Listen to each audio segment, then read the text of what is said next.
What's up, Ham Radio? Kilo Echo 8, Papa Zulu November here, the Ham Radio Adventure Guy.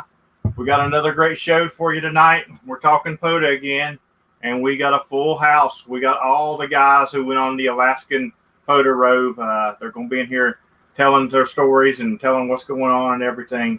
So it's going to be a really great show. Real quick, if you haven't subscribed, click the button down there, hit the notifications, follow us on all social media sites, get all this crap out of the way. And I wanted to give a shout out to everybody who hit the tip jar last week. William Collins, William Mills, Stuart Crow, and there was one more, Brian Daly. Thanks you guys for contributing in the tip jar. And if you want to tip in the jar tonight and you want to put your call sign in the comments or your YouTube name, that way your whole name don't come out on the radio on here, that'll be fine. All right, let's bring everybody out real quick.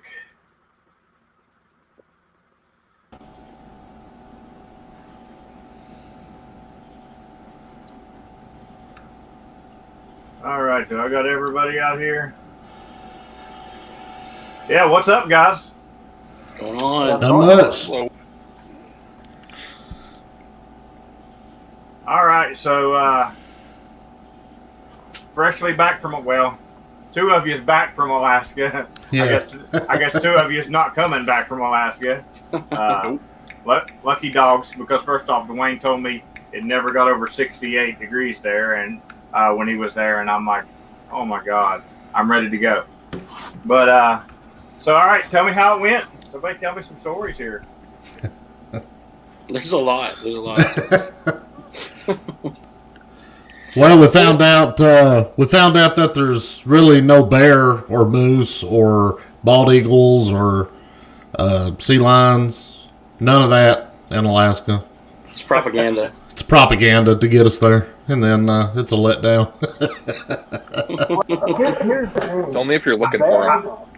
I really wanted a bear story. Bears are deteriorated by sound, right?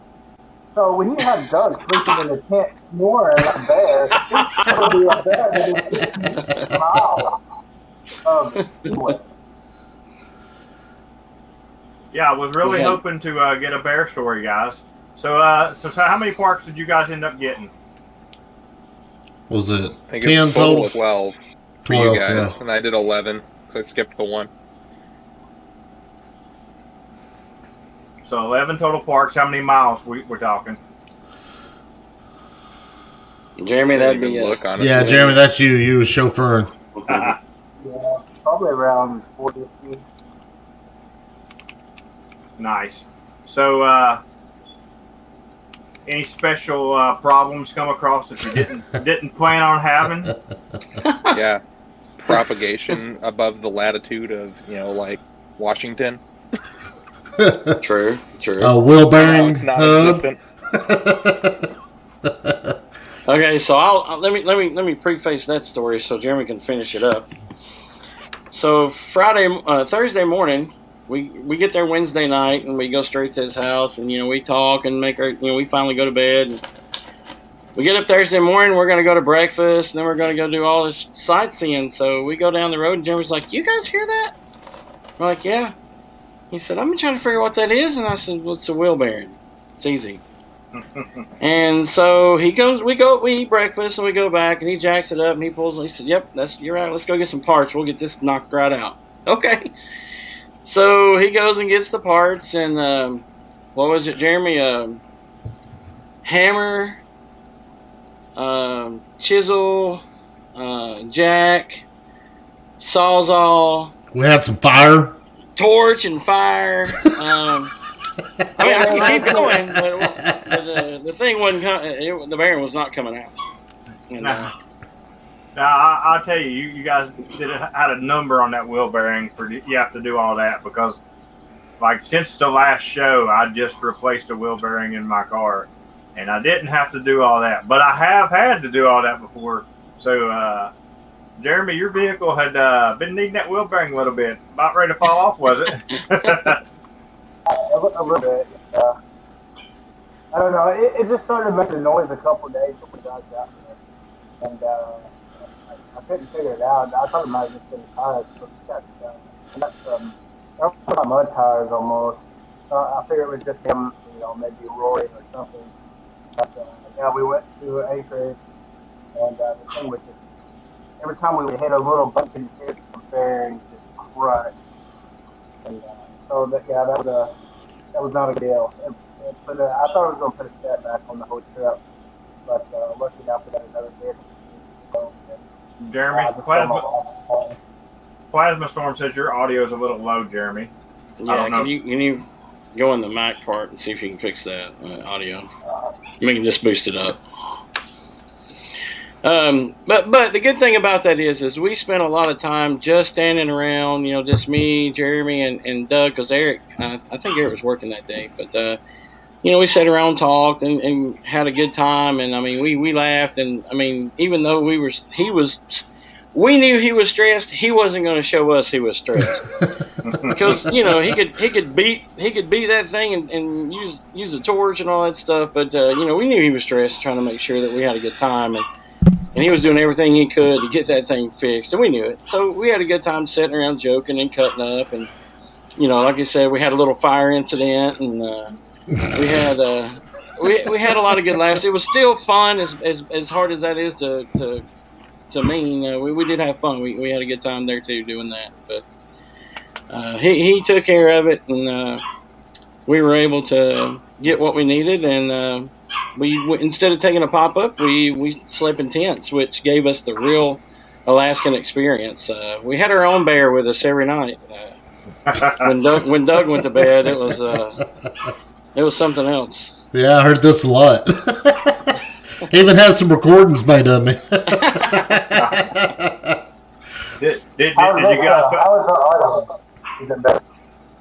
Did you guys put the recordings around the camp to scare off the other bears? Is that why you didn't see them?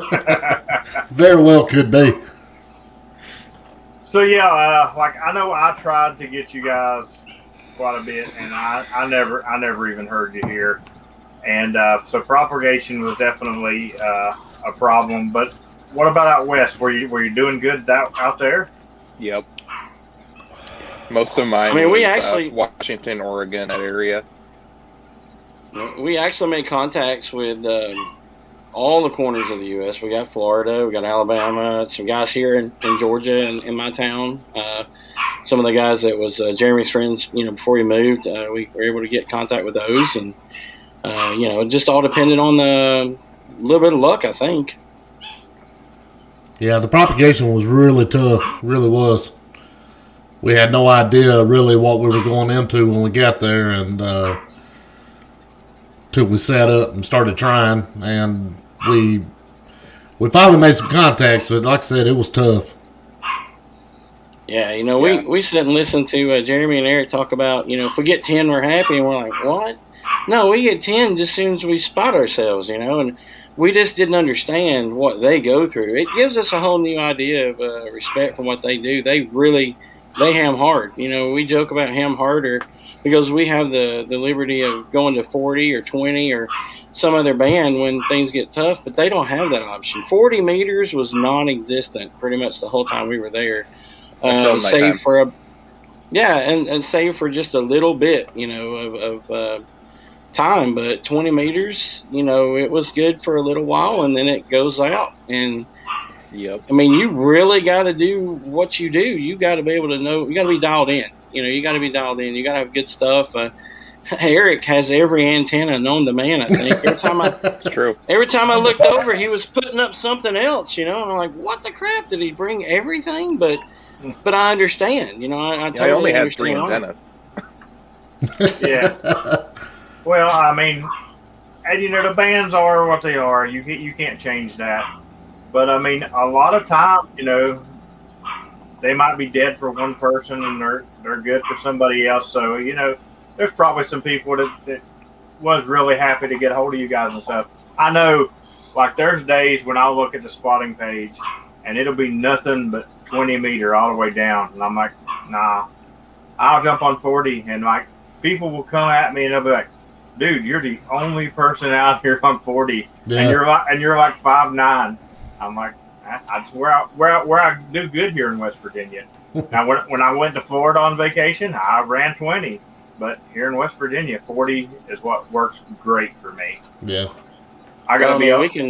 We can activate here at home. Me and Doug, we can start activating on 40 at 12 in the morning, and work all day long, and be just fine on 40. Nice. But there's no way.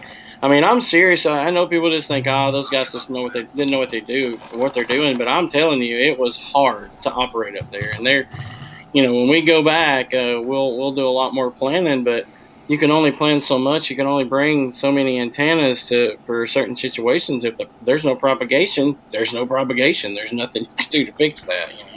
All right, I can get two questions into one question here. Brian wants to know what altitude you guys were at, and Keith wants to know for the two from the lower 48, was it hard adjusting to the altitude? More or less sea level the entire time. Yeah, there was no problems at all. What altitude was it? Probably the last park we was at. That's what the was highest it? one you were at. What was the name of it, Jeremy? Hydra's Pass. Yeah. So there it was what 30? What did it say? 3,600 feet. So Yeah, I think we're close to 2,000. Yeah, we're close to 4,000 feet. So it really wasn't that bad. Nice. No, I didn't notice. I went out to Utah and places like that before, and had problems adjusting. But out there, none at all. None. Well, I mean, you guys have definitely made a lot of spin around the Pota and YouTube world, because this is a big trip. I know it wasn't as successful as you guys wanted, but I mean, a lot of people was looking for you guys and stuff like that. Has y'all's YouTube channels grown any, or? Well, we didn't, but we didn't really do it to boast ourselves. We did this as to go up and spend some time with a friend and do what we liked. It kind of blew up a little bigger than we thought it would as far as being popular. We're glad that it did. We're going to love our 10 minutes of fame, and then nobody will know who we are later. But, it started as us going up and spending some time with an old friend. Doug had not known Jeremy, but I'd known Jeremy for a long time. And it was nice to be able to go up and spend some time with him and do what we like to do. And I knew Doug loved radio and loved Pota, and he's a good, likable guy, so I knew he'd get along with everybody, and I wanted to bring him too. And then we met Eric, and I'm kidding. Eric is quiet. He's very quiet. And and so to me, I'm not a quiet guy, so I just want to go right up to him and be like, "Hey man, how's it going?" and talk 100 miles an hour, and right off the bat, I realized that's not his thing. Eric gave that nod and went and worked on his radio. I walked over and I was like, "Dude, that's a nice setup." And he looked at me and said, "Yeah." And I was like, "Okay, that's well, talk to you in a little while," And so I walked off. But we all had a great time. I mean, everybody had our different personalities. Eric would throw some things in there when everything was quiet, or we would joke around with each other, and then Eric would throw a joke in. We all fit together good. It was really fun. Or make Doug spit coffee all over Jeremy's car. Yeah, that did happen. Out the nose. But as far as successful, as far as set up the buddy hex in a homeless camp. But as far as successful goes, it was successful. We made it to Alaska. We set up equipment. Hey. We got on the radio. We talked on the radio. We talked to people on the radio. Made contacts. Had great friendship, and to me, that's a successful trip. Yes. I mean, I gotta agree. Like, I got a friend who does Parks on the Air, and he don't activate near what I do. And when he goes out, he feels like he has to make over 100 contacts. And he's like, "Man, you'll go out sometimes and you'll drive 3 and 4 hours and you'll make 12 contacts." Because I refuse to make 10. I just refuse. I have to have my buffer there. But he's like, "You'll make 12 contacts and you drove 3 hours." I'm like, "But I had a good time. It's what I love." Yep. Well, we knew going up there that we wasn't going for quantity. We already knew that. We knew that we were going to try to go to as many parks as we could. So, we were going to call until we got a lull in the, the replies, and then we were going to pack up and move on, And so that's the first thing people ask. How many contacts did you make? Well, it wasn't a trip for a bunch of contacts. It was a trip for a bunch of parks, and so you kind of got to decide what you're going to do. You're going to sit there all day long and go for a bunch of contacts at one park, or are you going to try to spread that out and let everybody get different parks, and so that was what our goal was, and we did that. We had a list of 15, 18 parks that potentially could get to, but we knew realistically, it was going to be a tough sell to do that. So we wanted to make sure that the ones we went to were successful, because after me and Doug started seeing how things worked, there was a potential for a lot of those parks not to be successful. And these guys already knew that, but we didn't. We were going into it thinking about how we activate down here. And so I don't like to get 10 contacts at all. I want to get, 200. But there was a time, because several times where 10 was awesome. That's 10, let's go, And we hammed really hard to get those 10. yeah. The most I got during this whole thing was 30 at one park. Yeah. Yeah, so I know we were at that one. We were at that one park, and we were already in there in 15 minutes. We were at 4 contacts. That's it. And our next park was an hour and a half drive away.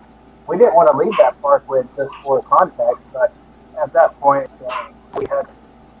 So that's the kind of stuff that we have to deal with. Anytime we go out and activate, it's very rarely that. You can ask Eric the same.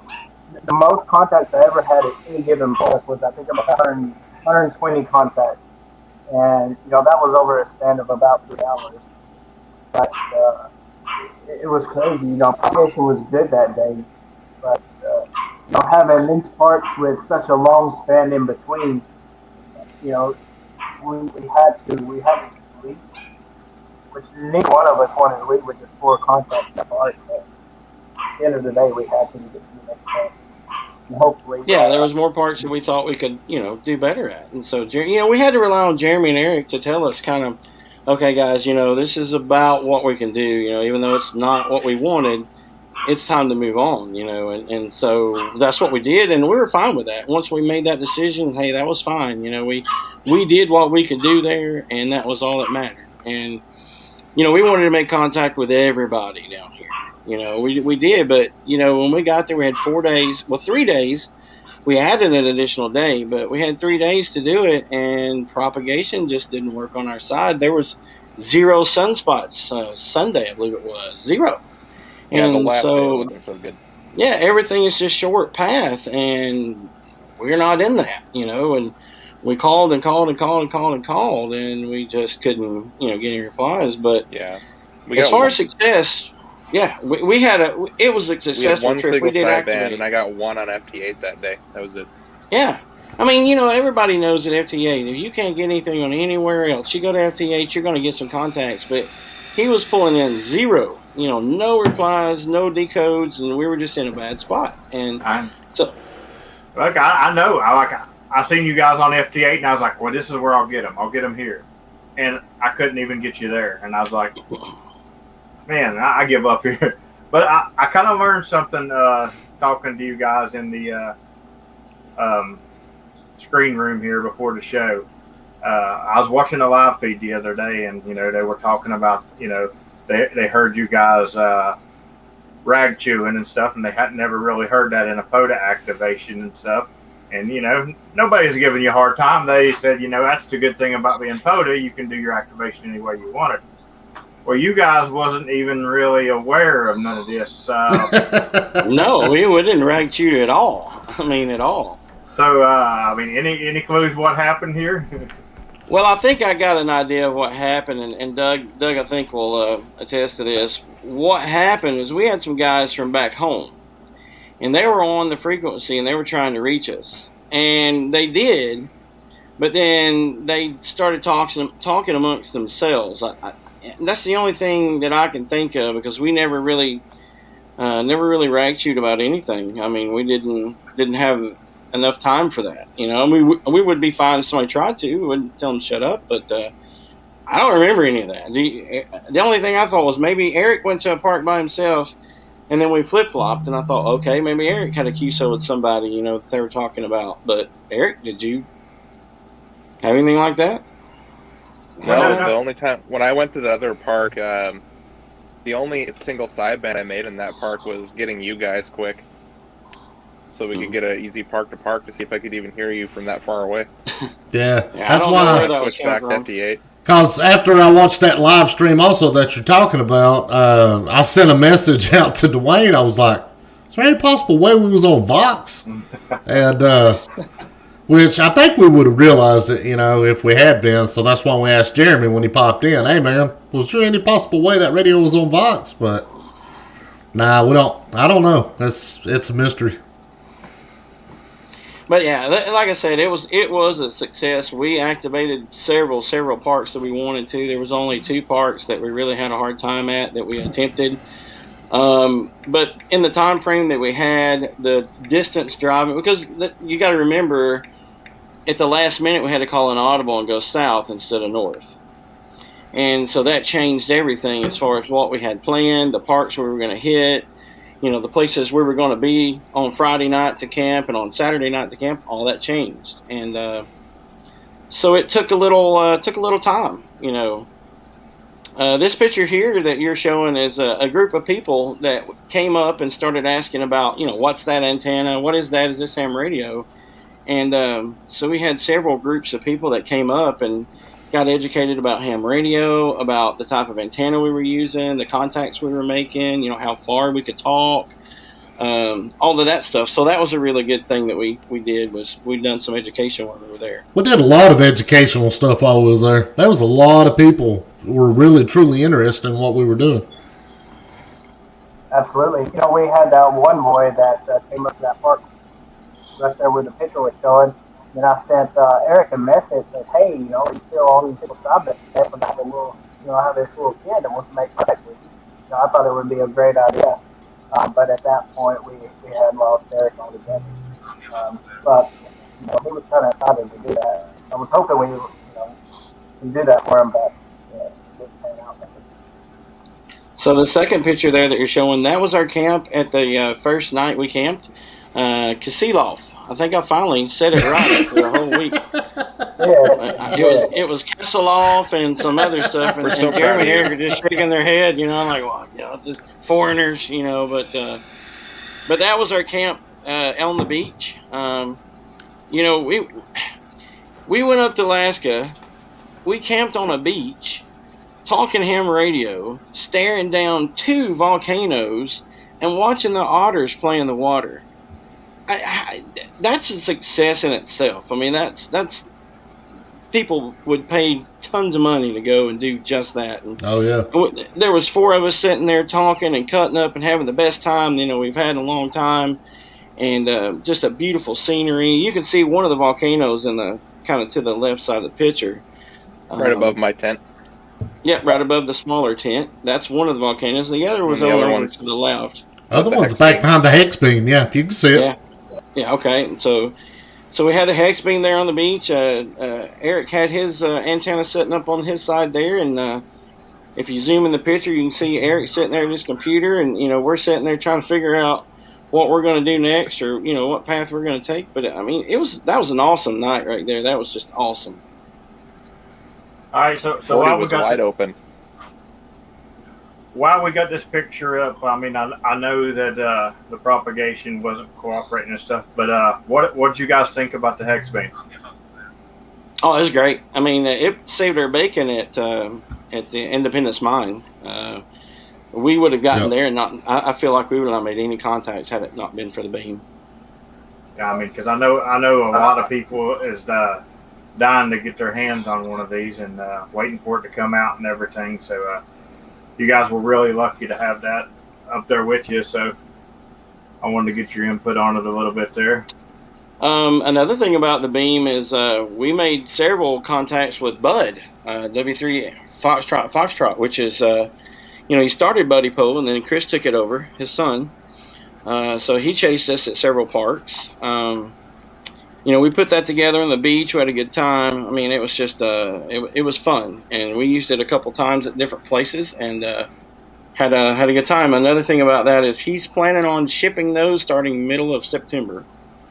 So all you guys out there wanting one, the middle of September is when that's his date to start shipping. That's awesome right there.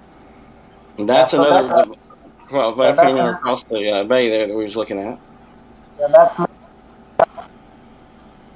which I think Jeremy, Jeremy, you're still having problems with your audio.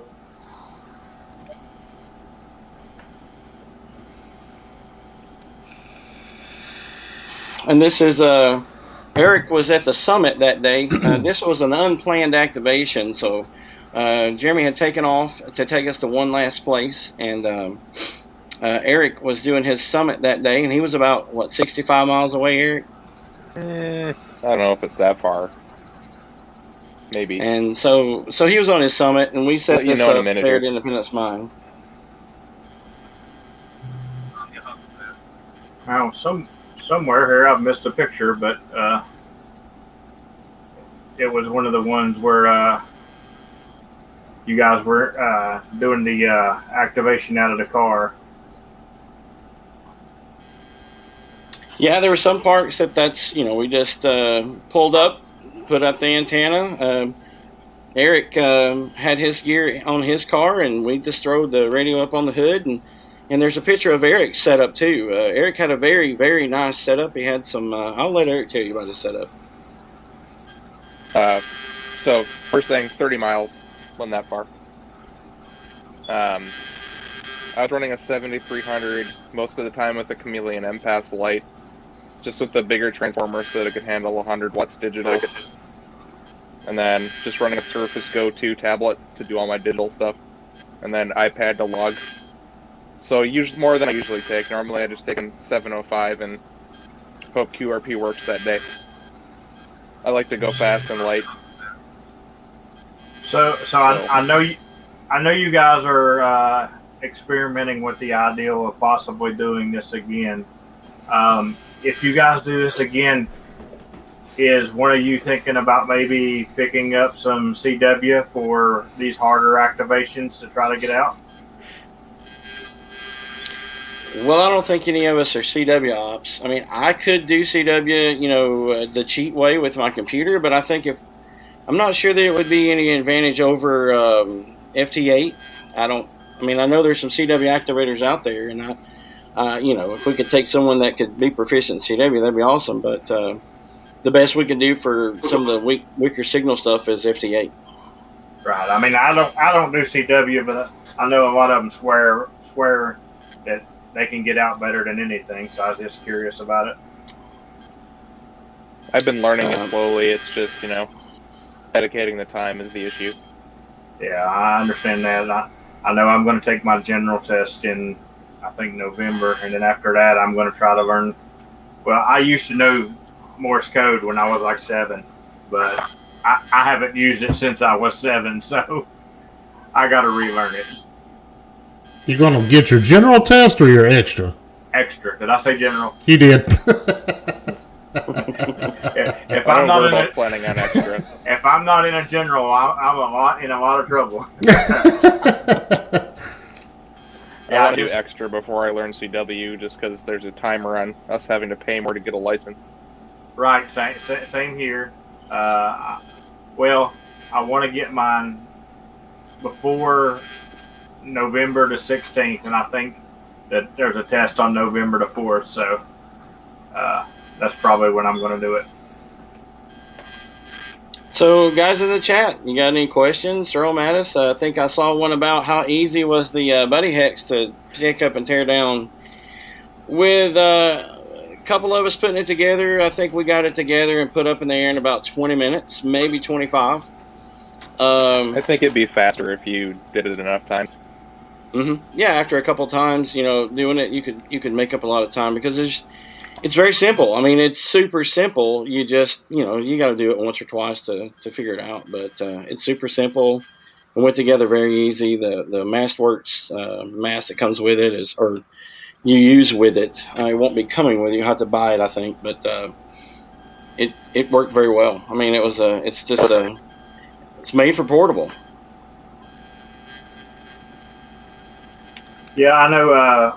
When we went and did field day, we had a hex beam. It wasn't a buddy hex, but we had a hex beam, and that's about what it took us. About 20 minutes just to hook it up. And I know that thing killed it on FT8. He did. I don't even remember how many contacts, but he killed FT8 on that thing. Yeah, they're really good. They're 2-element beams, and they work very well.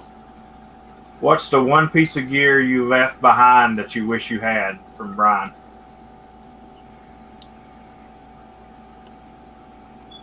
I don't think there was any for me. We carried everything. ALS 600. that. 600 watt amp. Yeah. My bag was 54 pounds as it was, so I'm not sure I could have brought anything else. Your remote station back in the States. Yeah, definitely. Yeah, like now I did go to like one of the web pages and listen to one of the stations out west, and I could hear you guys on there. Further out that way. So, I mean, you guys were getting over here for sure. And well, like we used WebSDR also. We used it to make sure we were getting out, to the States.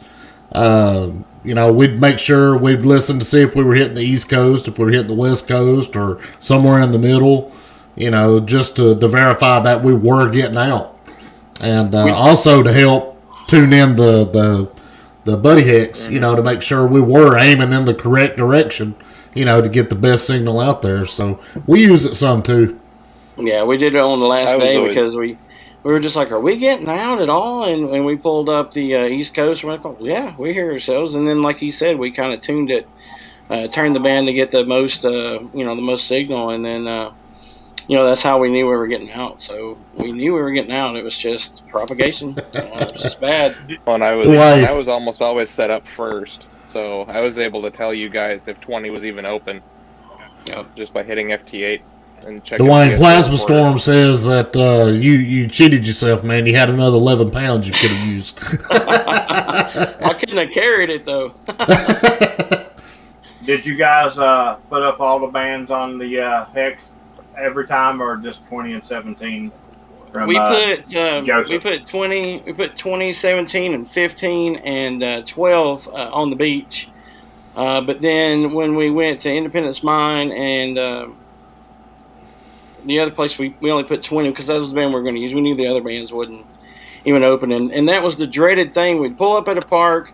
Eric would be there already because he was pretty quick, and his station was, he'd be set up before we got out of the car, and he would just look at us and go, nothing, man, nothing. And we're like, crap, because he would know pretty much if we were. If FT8 wasn't getting it, we weren't going to get it. Right. Yeah. I like ruining people's days, so it was a good job for me. Brian wants to know how far north were you guys? Between 59 and 61 for latitude, if that helps.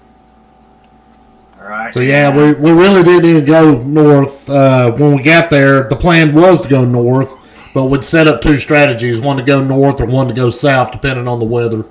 And so once we landed in Anchorage, it was raining, and it continued to rain. And the next day it was raining, and so we kind of looked at the weather, and it showed rain. So south was looking promising, so we went south down into the Kenai Peninsula.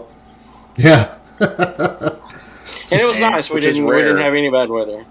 And Mike said you guys got to him in Jacksonville, Florida.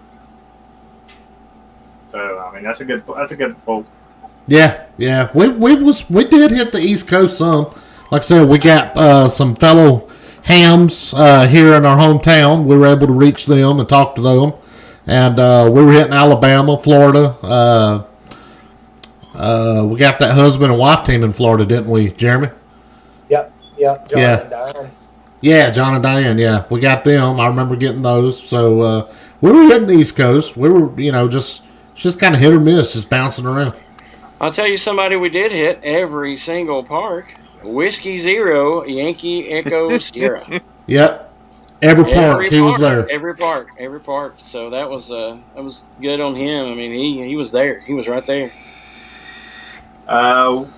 What band was most productive on single side band and on FT8 from Joseph? Probably 20. 20. It had to be 20. Yeah. And then at night after they went to bed, I was on 40 FT8, hammering it out. And did you try FT8 on non-default frequencies? And did you try FT4? Nope. Just FT8. I thought about trying FT4, but eh. And now you said you was also getting some JS8 call, didn't you? Yeah, it was dead. JS8 was dead the whole time, so didn't get anything on there.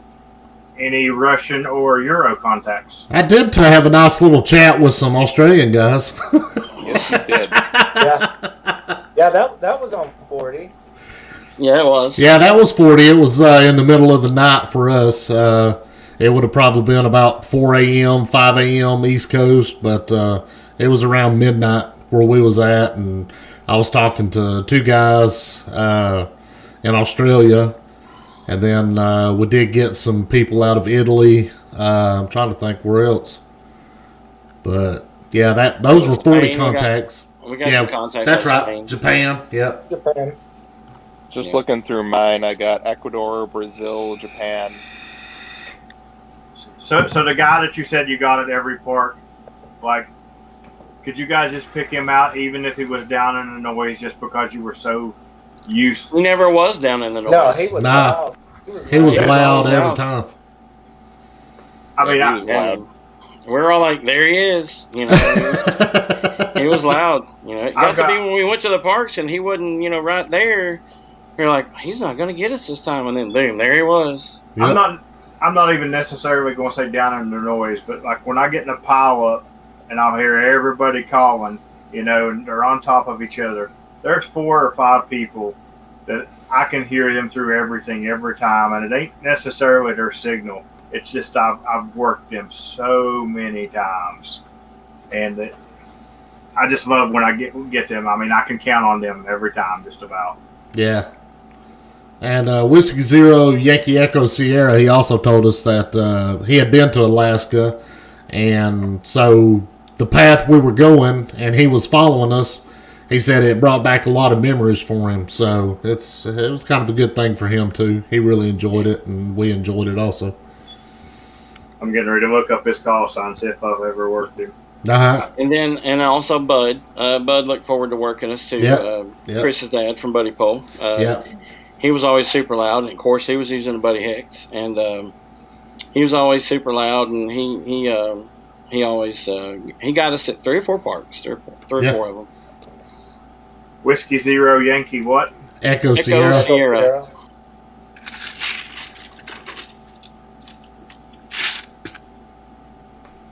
I have worked him once. Actually, this month, on the 7th of this month, I got him. Yeah. I think Whiskey Alpha 7 Lima. I think that was another one that got It us was. several parks. Yeah, several parks. Yeah. So what's next for you guys? Huntsville. Yeah. For two of us, Huntsville. I found out today my work schedule may change. There's a possibility I won't make it, but I'm not sure yet. But that's definitely the next thing going. We know a lot of people's pulled out, and but we still want to go meet some of these guys, Mike and Jason, and some of the guys are going to be there. I think Shane's going to be there. Tank Radio, he's going to be there. And ain't none of them going to know who we are. No, we're just going to walk up and punch them all in the mouth. Like, here we are, guys. I'm just going to walk up and say, hey, I'm Whiskey for a Foxtrot, guys. But, nah. No, but it'll be nice to be able to meet those guys, and get to a big ham fest, and be able to sit around and trade some stories with them. They're, like I told them on the other stream, right now they're the world's Elmers, and it's nice to be able to talk to them and share some stories and meet them and things like that. But hopefully they'll have some stickers and some swag. But if not, I guess I'll have to buy some. Get there early. But yeah, I mean that's just one thing I'm looking forward to, is just getting out and going to a ham fest. I've been to a couple small ones, but that's it. If I don't go to the ham fest, if we got to work, I'll probably take the Buddy Hex and go out and activate a park. Get some more time on it, but one of those two things will happen this weekend. Well, that's me. Like every day that I don't have football practice, I have to be out there, because I set a goal. I only started Pota in March of this year, activating.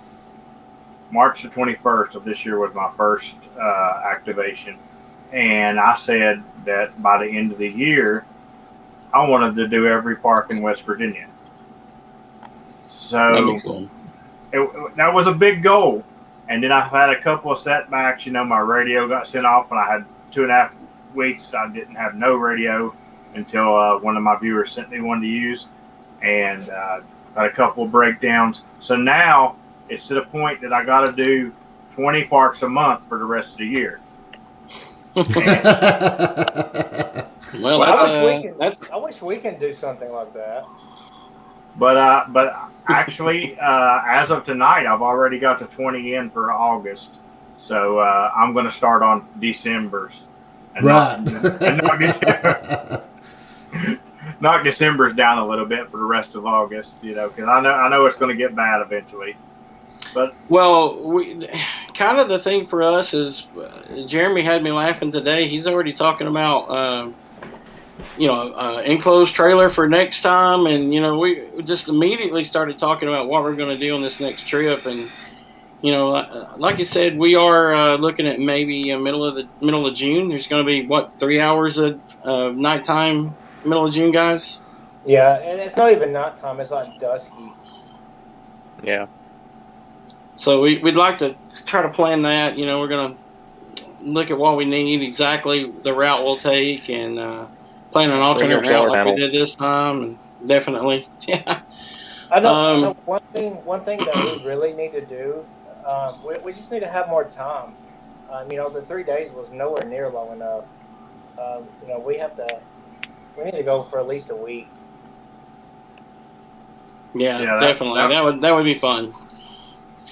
That would be fun. And we even talked about just kicking it around as we was leaving the Independence Mine, was possibly renting a big, like a Winnebago or something to drive around. So we just, we just go park, do what we need to do. If it's time to camp, we'll camp and leave out earlier, and those kind of things. We've got several months to plan out and plan what antennas to use to get the most gain. We can start building things if we need to. Now that we really kind of know, there's Nancy and Barbara, I think. Those are Jeremy's kids. We nicknamed them because they were quiet in the beginning, so we just asked them their name and they stared at us because, these big guys from these big southern guys, So we gave them names. So we just gave them names, and that's what we called them the whole time, and it became a big joke, and, it was fun. Jeremy's family was awesome. His wife, she didn't know me. Jeremy knew me, but she didn't, and she opened up her home to two strangers, and with two small children. And, that's a big deal there. And we really know that she had to be very trusting to do that, and because we know what kind of family they are.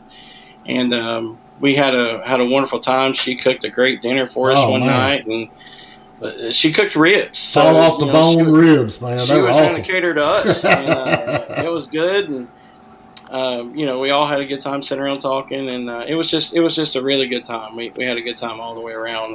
And Jeremy had to put off some family time for us, and it's not always easy to do. You got schedules to keep and kids to get to the babysitter and all of those things. And it's not easy to just throw a wrench in all that. And so she allowed him to do that and worked with us. And his dad let us use his vehicle when we couldn't fix that one to get on the road. And which I knew his dad. I knew him from here. It all just came together. We had so many setbacks. Me and Doug was delayed out of Birmingham, and that's a story in itself. I'll let Doug tell you that story, but we had a lot of things stack up against us that all worked themselves out. And that was the fun part of it is they kind of just worked themselves out, and we actually was able to have a wonderful, wonderful time. All right, Joseph wants to know if the mountains,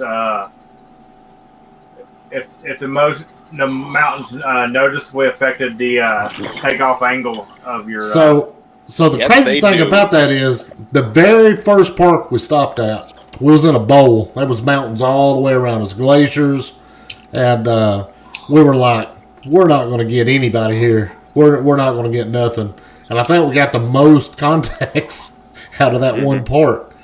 I think we That's ended like up with $3 24. antenna, I feel. Yeah, That's right. We, We used the wire that day, I sent you a picture of that too. That was we used the mast, the MFJ pole for that. But we went to another park, and we were up on this beautiful, beautiful cliff overlooking this wonderful lake, but there was high mountains all around us. They were super high, and we called for probably an hour, and he checked PSK. We wasn't getting out anywhere. And the mountains, just blocked it. Blocked us. So the reason that first park worked well is because it's a spot where the valleys actually lead to the lower 48 a little bit, so the RF gets out. Yeah. That's why I stopped us there for that twofer. Because anywhere else for that twofer, we wouldn't have gotten anything. No. All right, Joseph would like to know if you guys have any advice. He's wanting to do a Yukon trip. He's considering it. He wants to know if you guys got any advice. Mosquito spray? URP. The mosquitoes there will absolutely carry you off. I'm not going to lie. They'll suck you dry. Yeah. They're big. So, yeah. State bird up here. I mean, the advice from the lower 48 guys is just understand that I don't know where you're from, but just understand that if you're from down south or anywhere in the middle of the U.S., your operating is not going to be like it is at home. It's just not. The times are different. The propagation is totally different. Here at home, 40 meters right now in the cycle is good from 1 or 2 o'clock p.m. till well after midnight. Well, there you're not going to see 40 meters till 3 or 4 in the morning their time. 20 meters, there's an opening usually for so many hours during the day, and then it just zips up for several hours, and you may get another opening, in the middle of the night if you're lucky. The first night we were there, got off the plane, got to Jeremy's, and the first thing I did was hopped on his radio, because I wanted to see what I could do from out there, and I got on FT8 and got on 20 meters and made contacts from China and South Korea and Hong Kong and a lot of places I couldn't get into from here. They seen that Whiskey 4.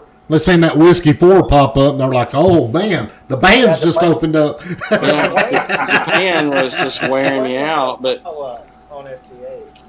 Yeah, FT8 had a big Japan pile up, and then Philippines, things like that. They were calling me left and right. I've got Philippines from home, but you might get one station. There was every station in the Philippines was calling me, and same with Japan and South Korea. But so I was using the identifier, so they knew I was up there. But it didn't matter that Whiskey 4 call was what they wanted, and so that was fun, being able to do that from there.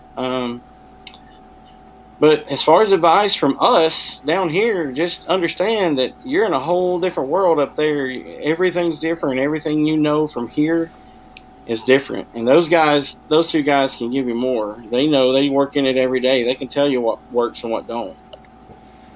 Yeah, the biggest thing is just to be patient. Just go out there and do it. If it's a trip that you're really wanting to do, have plenty of time to spend at one park and just do it. Get an antenna that preferably that's not compromised, something with low takeoff angle, and hope for the propagation. Mm-hmm. Yeah, that's that's pretty much what I do. Yep. You know Yeah, the I road mean- you guys went up to go to Whittier? Yeah. So I stopped in there one time to do that twofer. I sat in a spot in that valley for 6 hours and got 10 contacts. Wow. I was just there for fun anyway, but I was going to sit there for a while. But yeah, it took 6 hours. That's when you start bouncing signals off glaciers. So that's what I was saying to Jeremy there. I was like, your 10 contacts is just like our 100 contacts or 150 contacts, because it's and we had to find out for ourselves, and it was true. Well, So, I mean- so like Jeremy said, the next time we come back, it'll be different. We won't go for a number of parks. We'll get some quality time at each park to give us time to get that activation. We'll pick out some rare parks and try to do maybe 2 a day. And that will help us kind of settle down longer and get more contacts. So that'll probably be the plan next time. We won't go for the whole amount of parks, just some quality parks. Right. I mean, because people are always going to need Alaska. I mean, parks on the air, it gets bigger and bigger and bigger every day. So, I mean, there's always going to be hunters out there wanting to hunt Alaska and Hawaii for sure. Well, I know Eric. Eric and I both we're out pretty regularly. At least every weekend, either him or I are out. And through the week, Eric has off. He's usually out at the park. So usually you can catch either one of. I mean, eventually, I want to activate every state in the state. So, I mean, there's going to be a time where I'm going to be in a state where I'm going to hear you guys. I'm going to get Alaska regardless. Well, the good thing about having those two up there is they can, they wouldn't mind scheduling, something with you, hopefully, and see if you can meet on a band certain time, maybe digital, because Eric does digital a lot. So, scheduling, and anybody else out there, these two guys, they operate. They're not just playing; they are operators. And I'm going to tell you something. I thought I was an operator, but looking at the conditions that they have to deal with every time they go to a park, every single time, they're operators. They have to be, or they wouldn't be getting contacts, and they wouldn't be activating these parks. If you go out there and spend 30 minutes and get mad and leave, you're never going to activate a park out there. No. I mean, I have been in because I've been in some valleys in some of these parks in West Virginia. I mean, and you can't spot, you can't do nothing, and you're just trying your best to get out. And I've just scrolled around and talked to random 10 people, and take 3-4 hours to get to 10 contacts before. But then the next time I'll go out and get into a park and get 150 like it's nothing. So I mean, you just got to put your time in. It'll happen. Yeah, I mean, you guys couldn't do it where you were trying to get so many parks. But I mean, even the one that you called CQ for an hour, if you guys sat there long enough, you could have got it. Well, it was location in that park. I mean, we had some super, super tall mountains on every side. And we were just, pluck us down in a mud puddle, and it was just a super, super hard time there. And we realized it, we started talking amongst ourselves and look, guys, let's cut this loss and go to another park that we know that we can activate. Because, the whole goal was to get people, get contacts for people. And like I said, we knew we weren't going to go for the amount of contacts. We just wanted to get the parks activated. So, everybody asked, how many contacts did you make? Well, it wasn't about that. It was about getting those parks activated and moving to the next park. So when we had a lot of people calling us, we stayed. But as soon as we started getting a lull in those replies, well, we packed up and moved on to the next one and, started again.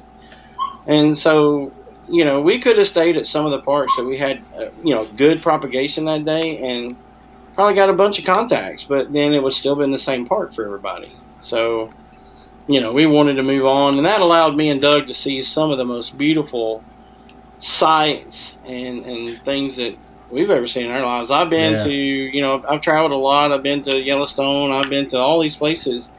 There's nothing more beautiful than what I saw up there this past week. You would look one direction and you would just say, "Oh my goodness, look at that mountain! It's beautiful." And then you could turn the other direction and say, "Oh my goodness, look at that glacier! It's beautiful." And then you would look the other way and you're like, "Oh, look at that!" Well, in my picture behind me, you can see the beautiful blue water. You only see that in the Caribbean and there, and that's just like a pond out in the middle where a glacier is melting into that pond. Funny thing is while we were at that last park, the local lady walked up and we were talking about the mountains and she goes, those are hills. And we're like, what? She was like, these are hills. She was like, we hike these every day. And I'm like, those are mountains. She was like, yeah, they're probably 10,000, 10,000 feet, something like that. She said, those are hills. And I'm like, nah. She had her 5,000, 6,000 out there. Yeah. And she had her adult daughter, and she had already walked off, and she said, well, she's probably hiked 1,000 peaks this year, like that, and much higher. And I was like, really? Because I barely made it to this spot from the parking lot, And that was a lot of hiking that she did to get to the top of that. But we could see people way up in the top around the ridges walking. It's just a hiking trail, and it was just amazing. I mean, if you watched any of the videos that we put online, that word is the only thing I could say was amazing. Everything was amazing. From in Anchorage to out on the peninsula to the beach to the scene you see behind me. It was just majestic. Everything was just so beautiful, and to be able to do ham radio there too, it was just, a trip of a lifetime. It was. Does it make you wonder why soda's not a big thing here? Right. It should be. It should be. Every peak. I mean, look, every peak in that picture behind me. There's one. There's over. Yeah. Those are all peaks that you can activate. You would think that people would nothing. Summits on the air.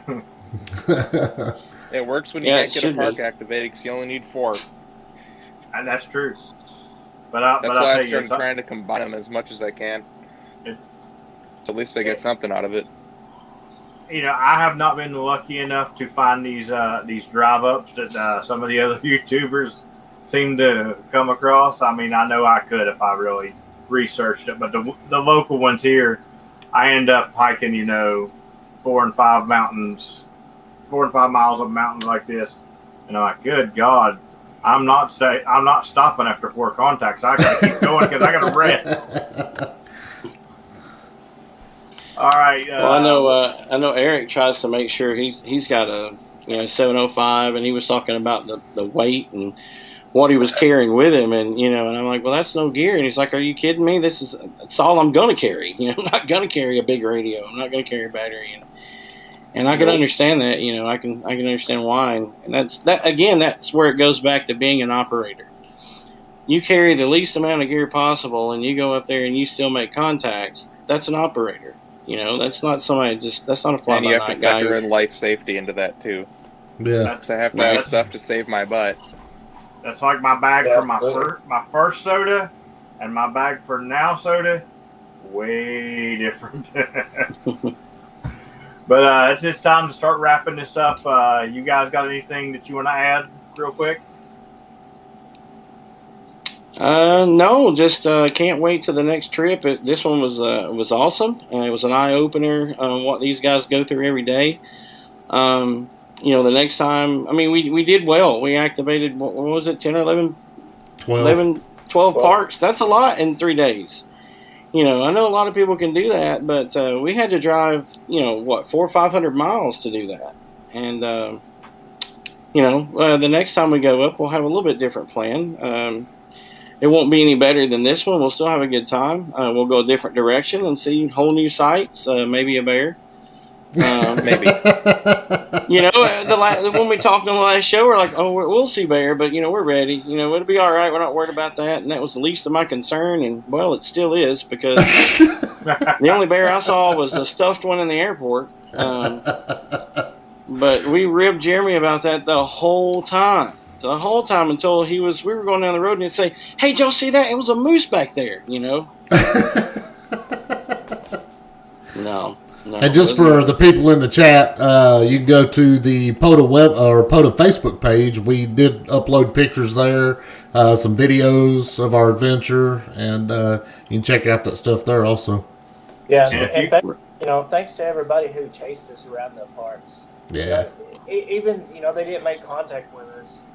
From what I've heard, that they tried at every single park. They wouldn't give up. So, without those guys, what we've done, it just wasn't, it wouldn't be possible. So, thanks to all the chasers, all the people hunting us, we really appreciate it. It made this trip fun. And if you guys want to see some really awesome video footage from their next trip, start hitting that tip jar really hard, and I'll go with them. Right. And I'm sure that once the word gets out, we're planning another trip. There'll probably be some people want to go, and that's something we can look at and maybe adjust our plans when we get up there, and maybe where we're going to stay and things like that. But I'm glad that Eric got on the stream because he was an integral part of the team, and when we did the interviews and the talks and things like that, he wasn't able to because of work, and he was just as much part of the team as everybody else, and I'm glad that everybody sees that and hears from him. He's not a silent partner, but mostly silent. He activated the whole time we were there too. And the last day, the only reason he wasn't in that picture that we did was because he went to a summit and he wasn't there. But we got some awesome photos. We got some good marketing stuff for the Buddy Hex, and we appreciate Chris letting us take that out there and support us, the way he did. It was easy. It was easy peasy. I just talked to him and he's like, yeah, sure, let's do this, and so we did. And like I said, we did some marketing for him. We got some good shots and some videos we sent him. And Bud was, he hit us every day because he just loves operate radio. He's got it made now. He likes to just play radio. And, I was so glad to take Doug out there with me, and he got to have a trip of his lifetime. And Jeremy, made it possible for all of us. We bought our plane ticket, but he did the hard part. We just paid a little money and packed a bag, but he welcomed us into his home, made sure we had a place to stay, made sure we had food to eat while we were there, and he didn't have to do all that. We're more than willing to help. But, we'd go to dinner and Jeremy would pay the bill. It isn't like we're, hey, I'm poor. That was an expensive fish he paid for. I am poor. I am very poor. But, I could pay for my food, but he wouldn't have it, because he wanted us to have the best experience possible. And he did. He did it. He did it. We had the time of our lives, and I hope that we can do it again and take somebody else and let them enjoy it. That's awesome. So hats off to you, Jeremy, for making this trip happen, and hats off to all you guys for going out there and doing it. I didn't get to get you like I wanted to, but still, I'm sure you made a lot of people's days getting that Alaska station. All right, guys, we're going to wrap this up. I will try to put out another video this weekend. It will be my kilo video. I know I promised it last weekend, but a couple of things happened. Ended up coaching football. And, long story short, it went from I was getting to go watch my grandson play football to, hey, we know you. Will you run some defense for us? And I'm like, okay. Hey, the coach quit. We need you. So, but I will get the video out this weekend, guys. I promise. So I appreciate everybody. Thanks to everybody that hit the tip jar tonight. Please make sure and smash that like button and follow us on social media. And until next time, thanks for sharing my adventure with me. 73s, everybody.